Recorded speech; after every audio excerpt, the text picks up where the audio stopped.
ખેતીમાં ક્યારેક એક બહુ મોટી સમસ્યા જોવા મળે છે. ખૂબ મહેનત પછી ઊભો કરેલો પાક એકદમ લહેરાતો હોય અને અચાનક પીળો પડવા લાગે. આવું કેમ થાય છે? આનો જવાબ જમીનની અંદર એક ઊંડા વૈજ્ઞાનિક રહસ્યમાં છુપાયેલો છે. તો ચાલો આજે જમીનના આ ગુપ્ત વિજ્ઞાન પરથી પડદો ઉઠાવીએ. આ જ એ સવાલ છે જે ઘણા ખેડૂતોને મૂંઝવી નાખે છે. જે પાકના અવશેષો આપણે જમીનને ફળદ્રુપ બનાવવા માટે નાખીએ, એ જ પાકના દુશ્મન કઈ રીતે બની શકે? આ એક એવી ગૂંચવણ છે જેનું સમાધાન વિજ્ઞાન પાસે છે. ચાલો આ સવાલના મૂળ સુધી જઈએ. તો આ આખી વાર્તાના હીરો કોણ છે? એ છે આપણી જમીનમાં રહેલા કરોડો સૂક્ષ્મજીવો. હા, એક મુઠ્ઠી માટીમાં પણ એમની સંખ્યા કરોડોમાં હોય છે. એ એક એવી અદૃશ્ય ફોજ છે જે દિવસ-રાત મજૂરોની જેમ કામ કરતી રહે છે. આપણી જમીનનું આખું તંત્ર એમના પર જ ચાલે છે. પણ આ કરોડો મજૂરોને કામ કરવા માટે શું જોઈશે? એમને પણ કંઈક તો ખાવા જોઈએ ને? મુખ્યત્વે બે જ વસ્તુઓ. પહેલું છે કાર્બન, જે એમના માટે ઊર્જાનો સ્ત્રોત છે, જાણે કે ગાડી માટે પેટ્રોલ. અને બીજું છે નાઇટ્રોજન, જેનાથી એમના શરીરનું બંધારણ બને છે, એટલે કે પ્રોટીન. બસ, ઊર્જા અને પ્રોટીન આ બે જ એમની મુખ્ય જરૂરિયાત છે. અને અહીં જ આખી રમતનો ખેલ છે, સંતુલન. કોની વચ્ચે?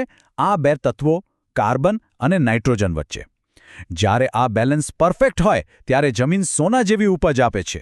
પણ જેવું આ બેલેન્સ બગડ્યું, સમજો કે પાક માટે મુશ્કેલી શરૂ. તો આ CN ગુણોત્તર છે શું? સાવ સરળ ભાષામાં કહીએ તો કોઈપણ સેન્દ્રિય પદાર્થમાં કાર્બનનું વજન કેટલું છે અને એની સામે નાઇટ્રોજનનું વજન કેટલું છે, બસ એનો હિસાબ. અને આ ગુણોત્તર જ નક્કી કરે છે કે સૂક્ષ્મજીવો પાકના મિત્ર બનશે કે દુશ્મન. આ છે એ જાદુઈ આંકડો. વૈજ્ઞાનિકો કહે છે કે આ સૂક્ષ્મજીવો માટે એકદમ પરફેક્ટ સંતુલિત ભોજનની થાળી છે. જ્યારે એમને 24 ભાગ કાર્બન અને એની સામે 1 ભાગ નાઇટ્રોજન મળે ત્યારે એ એકદમ ખુશ રહે છે અને પોતાનું કામ શ્રેષ્ઠ રીતે કરે છે. તો હવે પાછા ફરીએ આપણા મૂળ સવાલ પર. પેલો પાક પીળો કેમ પડે છે? જ્યારે પેલું C:N ગુણોત્તરનું સંતુલન બગડે છે, ત્યારે જ જમીનમાં શરૂ થાય છે નાઇટ્રોજનની એક મોટી ચોરી. અહીંયા એક નજર નાખો. ઘઉંનું ભૂસું, શેરડીના સૂકા પાન, લાકડાનો વેર, આ બધામાં કાર્બન તો ઠાસીને ભરેલો હોય છે. જેમ કે ઘઉંના ભૂસામાં CN ગુણોત્તર છે 80:1. મતલબ કે સૂક્ષ્મજીવોને 80 ભાગ ઊર્જા તો મળી, પણ પ્રોટીન માટે મળ્યો માત્ર 1 ભાગ. આ તો એવું થયું કે કોઈ તમને થાળીમાં 80 રોટલી આપે, પણ શાક માત્ર 1 ચમચી. તો પછી આ ચોરી થાય છે કઈ રીતે? જુઓ, જેવું ખેતરમાં આવું કાર્બનથી ભરપૂર ભૂસું જાય એટલે સૂક્ષ્મજીવોને તો જાણે પાર્ટી મળી જાય છે. પુષ્કળ ઊર્જા મળવાથી એમની વસ્તી રાતોરાત વધી જાય છે. પણ આટલી મોટી ફોજને પ્રોટીન પણ જોઈએ ને? એટલે એ ભૂખ્યા વરુની જેમ જમીનમાં જે પણ નાઇટ્રોજન હોય, જે ખરેખર તો પાક માટે હતો, એ બધો જ ખેંચી લે છે. અને પરિણામે શું થાય? પાક બિચારો ભૂખ્યો રહી જાય છે, એ પીળો પડી જાય છે અને એનો વિકાસ અટકી જાય છે. પણ આ તો થઈ એક બાજુની વાત. હવે જોઈએ સિક્કાની બીજી બાજુ. જો જમીનમાં નાઇટ્રોજનથી ભરપૂર પદાર્થો નાખવામાં આવે તો ચોરી નહીં, પણ એક શાનદાર મિજબાની શરૂ થાય છે. હવે આ સ્લાઇડ પર નજર કરો. શણ જેવો લીલો પડવાશ કે પછી મરઘાનું ખાતર, આ બધામાં નાઇટ્રોજન ભરીને હોય છે. શણનો ગુણોત્તર જુઓ, લગભગ 15:1. આ સૂક્ષ્મજીવો માટે કોઈ સાદું ભોજન નથી, આ તો 5 સ્ટાર હોટલની થાળી છે. અને જ્યારે આવી મિજબાની થાય ત્યારે સૂક્ષ્મજીવો ધરાઈને ખાય છે. એમને ઊર્જા અને પ્રોટીન બંને ભરપૂર મળે છે.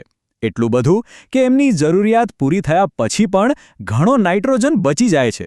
તો આ વધારાના નાઇટ્રોજનનું શું થાય? એ જમીનમાં પાછો મુક્ત કરી દે છે. આ તો જાણે પાક માટે બોનસ ગિફ્ટ. પાકને મફતમાં જ ખાતરનો એક મોટો ડોઝ મળી જાય છે અને ખુશ થઈને લીલોછમ લહેરાવા લાગે છે.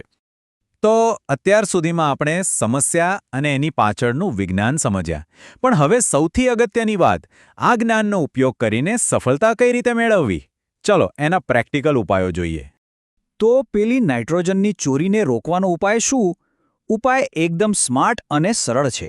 જ્યારે પણ ખેતરમાં ભૂસું કે પરાળી જેવા વધુ કાર્બનવાળા અવશેષો નાખો, ત્યારે આપણા સૂક્ષ્મજીવ મિત્રો માટે પણ થોડો નાસ્તો ઉમેરી દેવાનો. એટલે કે એકર દીઠ 20-25 કિલો યુરિયા. આનાથી એ લોકો પાકનો નાઇટ્રોજન ચોરવાને બદલે યુરિયામાંથી પોતાનું પ્રોટીન મેળવી લેશે. Problem solved. અને હા, આ સીએન સંતુલનનો જાદુ ખાલી ખેતર પૂરતો જ સીમિત નથી. જો કોઈને કાળું સોનું એટલે કે ઉત્તમ કમ્પોસ્ટ બનાવવું હોય તો એ બનાવવાનો સિક્રેટ મંત્ર પણ આ જ છે. એકદમ પરફેક્ટ કમ્પોસ્ટ બનાવવાની આ સરળ રેસીપી છે.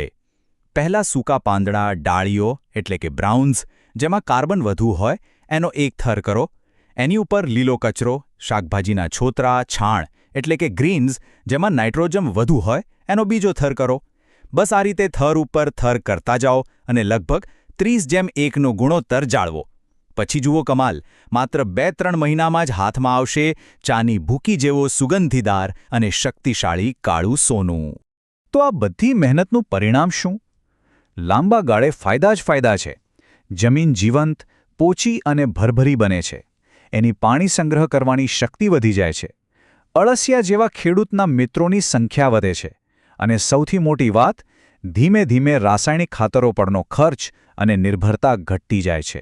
જમીન પોતે જ સ્વસ્થ અને ઉત્પાદક બની જાય છે. આ બધી વાતનો સાર એક જ છે. ખેતી એ કોઈ અંધારામાં તીર ચલાવવાની રમત નથી. એ એક સંપૂર્ણ અને ચોક્કસ વિજ્ઞાન છે.